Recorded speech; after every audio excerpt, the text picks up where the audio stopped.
Deuce McBride has been great recently. McBride's been flat out delivering this postseason. The scoring efficiency is wild. In that Eastern Conference semifinal series against Boston, he averaged 8 points per game while shooting over 51% from the field, 50% from three, and hit every single free throw he took. That's 100% from the line. His effective field goal percentage, 64.5%. That's just absurd for a player coming off the bench and not hogging possessions. He's not out there forcing anything, just showing up and draining shots like it's his part-time job. The shooting splits are not just clean, they're surgical. 50% from deep on 4 attempts per game, that's enough volume to matter and enough accuracy to demand attention. In Game 6 of that same series, he played 32 minutes and shot 57.1% from the field, 40% from beyond the arc, and tossed in 10 points along with a little bit of everything else. 2 boards, 1 assist, 1 steal, 1 block. That's a productive night without even being the focal point. You don't see many players impacting the box score like that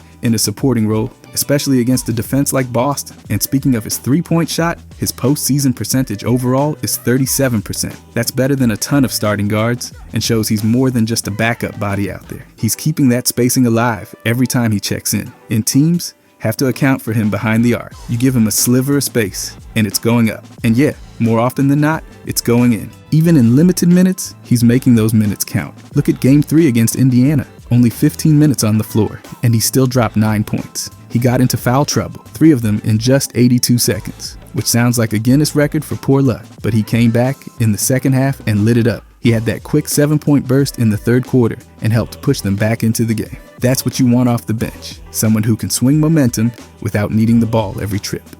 Now let's talk defense, because McBride isn't just about getting buckets. His hustle shows up in the numbers. Against Boston, he averaged nearly 1 steal per game and chipped in blocks too. And those numbers don't even capture the full picture. He's out there chasing around elite guards, making them work for every inch, and doing it without racking up a ton of fouls. Well, outside of that one Indiana outburst. But we're pretending that was a glitch in the Matrix. His defensive rating in the playoffs, 107.9. That was among the best on the team. When you're doing that, while also stretching the floor on offense, you're checking a lot of boxes. He's not padding his stats during garbage time either. These are playoff possessions with the game hanging in the balance, and he's showing up on both ends. By the way, if you guys enjoy these deep dives, I'll be posting every day during this playoffs. I'd genuinely appreciate if you could subscribe. Thanks. Anyways, what really jumps out is the decision making. You don't see reckless drives or lazy passes from him. Against Detroit in the first round, he averaged 1 assist per game and under 1 turnover. That's the kind of ratio coaches dream about from a backup guard. Then against Boston, he turned that up even more. 1 assist per game again, but just 0.2 turnover. That's a 5-to-1 assist to turnover ratio, which puts him in some elite territory for taking care of the ball. It's not flashy, but it's solid. And solid is what wins playoff games. You can also look back to last year for a little perspective. Against Philadelphia, in the 2024 first round, he had his highest scoring series ever, 11.3 points per game. He shot over 48% from the field and over 43% from three. That's not a hot streak, that's a pattern. He's shooting at a high level year after year in the playoffs, and you can't ignore that. It's not just a one-off, and if you stack that up over the last 2 postseasons, his playoff 3-point percentage, 37%, puts him in the top 15% of all guards. That's not a made-up fan stat. That's a real, top-tier shooting clip that earns minutes in tough games. He's earning his keep with numbers like that. No fluff, no filler. When you break it down, what makes all of this pop is how efficient he's been with limited opportunities. He's not the first or second option, but when his number gets called, he answers. He takes the shots he should, he hits them at a high rate. He defends better than most guards his size, and he doesn't give the ball away. That's a recipe for a reliable playoff contributor, and he's checking all those boxes game after game. Even in the Indiana series, where he had to sit because of foul trouble, he still managed to produce when he got on the court. That says a lot about how locked in he's been. You're not seeing lazy minutes or wasted possessions. He's playing smart, staying ready, and backing it all up with clean stats. It's rare to find a guy who can slide into a series like Boston's, go toe-to-toe with elite perimeter players, and still shoot over 50% from the floor and from deep. That's not just good, that's absurd. And he did that without being a volume shooter. The efficiency jumps off the page because it's just that sharp. All this tells the same story. McBride's giving the Knicks exactly what they need: spacing, defense, and security with the ball. And he's doing it every round. There's not a stat in there that looks out of place or inflated. Every number just reinforces the fact that he's been dependable calculated, and straight up valuable across the board. When you're stacking up playoff contributors, he's earning his spot with every minute. McBride's teamwork metrics this postseason, off the charts. I'm talking more than 95% of the league trailing behind him in overall teamwork impact. That's not cherry-picking one game or leaning on one hot shooting night. That's sustained excellence across multiple categories that matter when you're trying to win playoff basketball games. The stats don't lie, and these ones are loud. Let's start with the offensive rating, 119.2. That's not just high, that's elite. When McBride is on the floor, the Knicks offense hums at that pace. That means his presence leads to smarter ball movement, cleaner spacing, and better looks for everyone involved. The ball doesn't stick when he's out there. He keeps the rhythm going, and the numbers back that up. 119.2 isn't something you stumble into. It takes good decision-making, efficient shooting, and chemistry with the rest of the lineup to put up that kind of offensive firepower. Now, the defensive rating, 111.0. That's not just acceptable, it's strong. That number measures how many points the team gives up per 100 possessions when McBride's on the court. So basically, teams are struggling to get efficient looks when he's out there. He's hounding guards, rotating smartly, and not letting anyone get comfortable. The combination of those two numbers gives him a net rating of plus 8.2.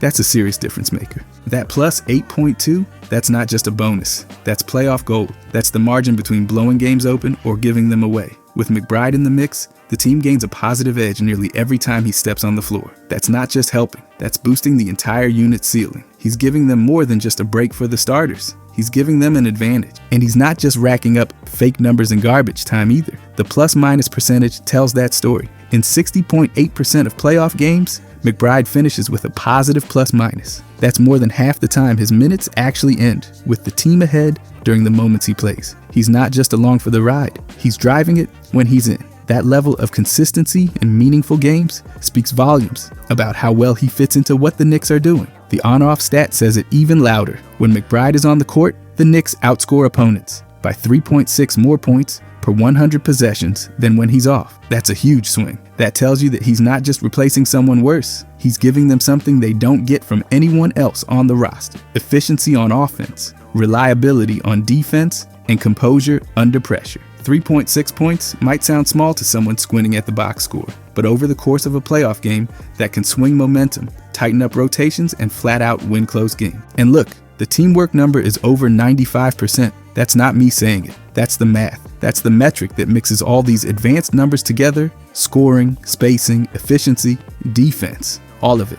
And ranks how much a player's presence helps his team compared to the rest of the league. And McBride, he's ahead of nearly everyone. That means his minutes aren't just decent. They're making a measurable difference, and only a sliver of players in the entire league can say that during the playoff. There's no selfishness in his game. He's not chasing stats or dribbling the air out of the ball. He plays within the system, hits open shots, rotates on defense like he's wired into the coach's headset, and helps keep possessions alive. That's what earns a 95% grade in mixed teamwork metrics. He's not just fitting in, he's elevating the lineup. It's not a coincidence that the Knicks' offensive rating jumps with him in the game. It's cause and effect. He spaces the floor, knocks down timely shots, and keeps the ball moving. But it's not just offense. His defense is just as polished. He's always locked in, chasing around quick guards, switching cleanly, and helping close out on shooters. You look at the lineup data, and he's right there in the top tier, tilting possessions in the Knicks' favor on both ends of the floor. That's how you end up with a net rating that strong. Plus, 8.2 doesn't just happen because of one or two hot nights. It's built from stacking efficient possessions over and over. When McBride checks in, the team doesn't lose rhythm. If anything, they tighten up. The turnovers drop, the pace stays steady, and the spacing gets cleaner. He keeps them focused. You don't see sloppy runs with him running the second unit. He steps in, hits his shots, defends his assignment, and gives the team a lift. And that plus-minus rate, 60.8% of the time, the team ends up ahead during his minutes. That's not just solid, it's definitive. You can trust that when he's out there, the team's going to be in a good position. A plus 3.6 swing when he's on the floor means the Knicks are better with him out there. It's not a vibe or a feeling. It's the numbers saying it clearly. It's tough to find that kind of balance in the postseason. Most players shine on one side or the other. They're either bringing buckets or locking down on defense. McBride's doing both, and doing it in rhythm with the team around him. That's what gets you into the top 5% of teamwork metrics. It's not about looking good on a highlight reel. It's about showing up every night, playing smart, and lifting the players around you. And the best part, it's sustainable. He's not relying on a high usage role or streaky shooting to hold that number. He's doing the same thing every night, showing up, playing sharp, and helping the team win possessions. Every one of those metrics backs that up. Whether it's the on-off swing, the net rating, the plus-minus percentage, or the overall teamwork ranking, McBride's at the top because he plays the right way. There's a reason coaches trust him in these high-pressure minutes. He's giving them consistency. He's not out there guessing. He knows the system, he knows his role, and he plays it with precision. And the results are showing up in every advanced metric that matters. If you're trying to win playoff basketball games, that's the kind of player you need. And this postseason, McBride's proving he's one of the best at it, not just with effort, but with numbers that scream impact. But what about this? McBride's ball handling stats this postseason are clean, controlled, and flat out effective. He's outperforming 78% of the league in the 3-step ranking for ball handling, and it shows every time he gets the ball in his hand. The numbers paint the picture of a player who values possessions, moves the ball smartly, and doesn't waste chances. Let's start with the assist numbers. 2.6 assists per game in his role. That's not just padding the stat sheet, that's steady playmaking from a guy who's not the primary ball handler. He's not out there dominating the ball, but when he touches it, he makes the right read. He's creating offense in real time, keeping teammates involved, and making sure possessions don't stall out. He's not forcing things, but he's also not disappearing. That's the balance. He's assisting on 14.25% of his team's made field goals when he's on the floor. That's a legit assist percentage, especially considering his minutes and touches. That puts him ahead of more than 58% of players league-wide in that category. So he's above average in creating scoring for others, and not just on set plays or bailouts. He's actively making things happen without needing the whole possession to himself. What jumps out even more is how safe the ball is when it's in his hand. His turnover percentage is 5.35%. That's extremely low, and get this, it's lower than 93% of all players. That's a top-tier number. He turns the ball over less than almost anyone, and that's while still creating opportunities for others. He's not playing scared, he's just playing smart. The actual turnover number is even cleaner, 0.6 per game. That's not just a good stat, that's an elite one, especially in the playoffs where every possession matters and the pressure is sky high. It means he's not coughing it up under pressure, not forcing wild passes, and not dribbling himself into a mess. He's making decisions quickly and correctly. And when you pair that with 8.4 scoring attempts per game, it becomes even more impressive. He's making plays, he's taking shots, and he's still keeping turnovers almost non-existent. That's the kind of efficiency every coach dreams of in a rotation guard. And here's the key. He's not doing it by playing passive. He's assisting on 6.5 points per game. That means he's getting teammates real points, not just passing it once before a bunch of dribbles, but actually putting them in position to score. That's real impact, and it's happening without sacrificing control. He's threading the needle between creativity and composure, and the numbers prove it. When you've got a player in the postseason who's above 78% of the league in ball handling, who turns it over less than 93% of the league, and still manages to assist on over 6 points per game, you've got a guy you can trust. He's keeping the ball safe, moving it effectively, and not trying to do too much. That's how you win playoff minutes. That's how you hold leads and close games. And it's not about flashy dribbling or circus passes. It's about stability. It's about reading the floor, knowing your teammates, and putting the ball where it needs to go. That's what McBride's doing every night he plays. And with a usage rate that puts him right in the mix, not hiding in the corners or ducking responsibilities, it becomes clear just how valuable his ball control really is. This isn't just a one-series flash either. Across multiple rounds, he's kept the same standard. Careful with the ball, crisp with his passes, and efficient with his decisions. The assist-to-turnover ratio is elite. The turnover percentage is basically microscopic, and the ball handling rank puts him in the top tier of dependable guards. That's not hype, that's pure production. McBride doesn't need to be flashy to be effective. He just handles business. He knows where his teammates are, knows how to deliver passes in stride, and knows when to attack versus when to reset. That's what separates a solid rotation player from a liability, especially in the playoffs, when mistakes cost you momentum. He's not giving away possessions. He's controlling the pace, keeping things organized, and quietly dominating in the details. Even when the game speeds up or the defense locks in, McBride stays poised. You're not seeing wild outlet passes into the crowd. You're not seeing frantic dribbling into traffic. You're seeing calm, calculated decisions every single time, and it all adds up. When you trust a player to initiate actions without giving the ball away, that's a major asset, especially when they're doing it more efficiently than 93% of the league. So yeah, McBride might not have the flashiest highlight reel, but in terms of ball handling, he's elite where it counts. He's playing smart, assisting enough to matter, and keeping turnovers nearly non-existent. He's outperforming almost 8 out of every 10 players in this category, and he's doing it with consistent control. That's how you lock down playoff minutes. That's how you keep coaches trusting you. And that's exactly what McBride is delivering, night after night, possession after possession. But the thing is, McBride's defense this postseason has been one of the most quietly effective elements of the Knicks' entire playoff run. You're not seeing him get postured on highlight reels or trailing behind big names. You're seeing numbers that flat out confirm he's getting the job done on that end. He ranks higher than 61% of players across the league in mixed team defense metrics. That's a stat that measures not just one-on-one impact, but also how well the entire team performs defensively when he's on the floor. In other words, he's not just playing good individual defense, he's elevating the group every time he checks in. Let's start with the basic stat line. He's averaging 0.9 steals per game in the playoffs. That's close to a steal every game, and it's not a case of gambling and missing. He's doing it through smart positioning, sharp reads, and the kind of off-ball awareness that doesn't show up in flashy ways, but totally disrupts opposing offenses. You're not going to find him floating around aimlessly or getting back cut. He stays locked in, and that steal number proves it. Nearly one a game might not sound monstrous on paper, but in the playoffs, that's one more possession saved and flipped, and that matters a lot in games decided by single digits. Then there's the blocks. At 0.2 per game, it's not gaudy, but here's the thing. He's a guard. He's not supposed to be contesting shots at the rim or swatting center. That he's getting any blocks at all shows he's doing the extra work. He's fighting over screens, recovering on shooters, and contesting without fouling. He's not giving up easy shots. And when the timing's right, he's getting a hand on the ball. Blocks are usually a big man stat, but McBride's finding ways to chip in even there. He's also pulling down 1.6 defensive rebounds per game. Again, that's not leading the league by any stretch, but it's solid for his role and size. He's not leaking out early. He's staying back, crashing the glass, and helping the team secure the stop. It's a little thing, but it keeps possessions clean. You don't get burned by second chance points when your guards box out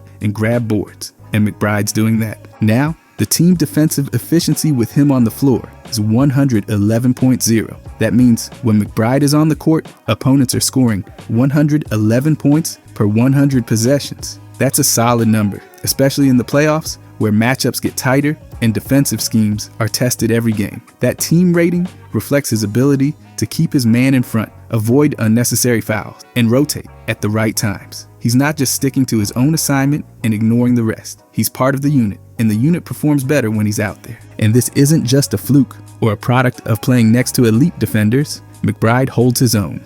The mixed team defense metric captures both individual and team impact, and he's above 61% of the league in that category. That's not average, that's top tier. That's where players land when they're consistently effective, not flashy, but dependable. He's applying pressure, contesting shots, switching when needed, and doing it all without making the kinds of mistakes that lead to breakdowns. One of the most valuable things McBride brings to the defense is his perimeter coverage. He stays in front of ball handlers, forces them into tough angles, and makes sure they don't get clean looks. He's not just playing physical, he's playing smart. He gets low, stays balanced, and doesn't bite on every pump fake. That forces opposing guards to work for every inch, and it wears them down over the course of a game. And when switches happen, McBride doesn't panic. He holds his ground. Even when he's caught on a bigger player, he uses leverage and timing to make sure he's not getting bullied. That doesn't always lead to a box score stat, but it does lead to forced misses and broken sets. That's the kind of defense that impacts possessions, even without getting a hand on the ball. His off-ball defense is just as good. He's constantly aware of where his man is and where the help is coming from. He doesn't get caught ball watching, and he doesn't over-rotate. That discipline means he's rarely the one giving up open threes or wide open cuts. He slides into position, cuts off angles, and forces the ball handler to think twice. That's the kind of stuff that makes a whole defense better, even if it doesn't come with a flashy number attached. And let's not overlook how often he does all this without fouling. That's a major part of effective defense, especially in the playoffs where foul trouble can derail a rotation in seconds. McBride plays tight, disruptive defense without giving up a parade of free throws. That keeps the pressure up without letting teams off the hook. When you step back and look at the big picture, all these little things add up. The steals, the blocks, the rebounds, the positioning, all of it contributes to a team defensive rating that stands up in any matchup. Opponents aren't lighting it up when he's out there. He's making them uncomfortable, and that's reflected in the metrics. And the fact that he ranks ahead of 61% of the league in mixed team defense? That's not a fan opinion. That's a data-backed ranking that looks at how well he disrupts scoring attempts and keeps opponents in check. He's not just floating around out there, he's helping shut things down. He might not get the headlines, but he's absolutely doing the work. It's worth noting that McBride's effectiveness also shows up when you look at how opposing guards perform against him. They don't get clean games. Their shooting percentages drop, their turnovers go up, and their decision-making gets worse. That's not coincidence. That's the product of having someone in your jersey every possession, forcing you to fight for everything. And because he plays so under control, he rarely overcommits. You don't see him lunging at shooters or reaching out of position. He closes out smart, contests without fouling, and forces shooters into off-balance attempts. That's how you play elite guard defense. Not by diving all over the place, but by staying grounded and disciplined. McBride's mastered that. Then there's the communication. You can tell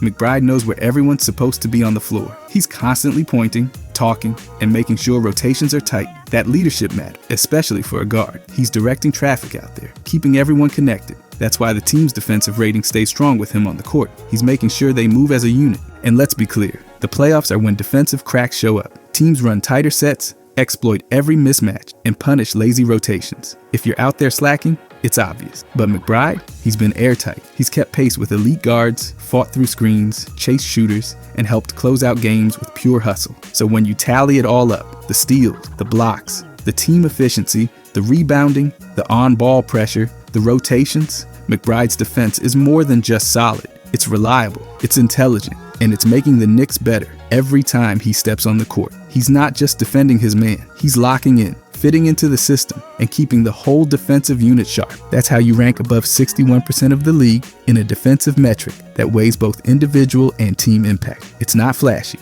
it's not dramatic, but it wins games. And McBride is proving that every single night in the postseason. Overall, though, McBride has been great recently. There's really no other way to say it.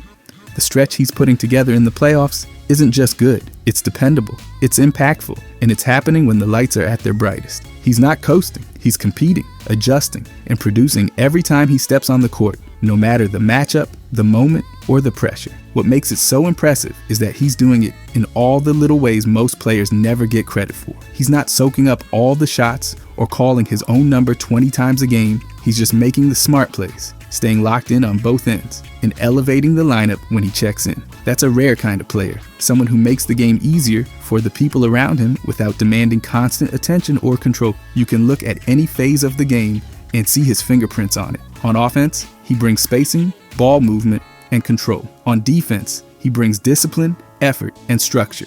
In terms of flow and tempo, he doesn't disrupt things. He sharpens them. The Knicks don't just survive with him out there. They get better. They get calmer. They get more efficient. He doesn't need volume to be valuable. He just needs minutes, and the results follow. And there's no pretending it's some fluke or product of someone else's success. McBride's performance holds up because he's doing the dirty work, fighting over screens, rotating at the right times, and keeping the offense crisp and mistake-free. He doesn't turn the ball over. He doesn't take wild shots. He plays within himself and maximizes every touch, every drive, every defensive possession. The level of control he shows, especially under playoff pressure, is what sets him apart. He's not out there trying to be something he's not. He knows exactly who he is, what the team needs from him, and how to deliver that without creating chaos. It's controlled aggression, calculated decision. That kind of basketball wins series, and that kind of player becomes essential when the margins get tight. It's not like he's just showing up randomly either. He's been building this consistently. Over multiple rounds,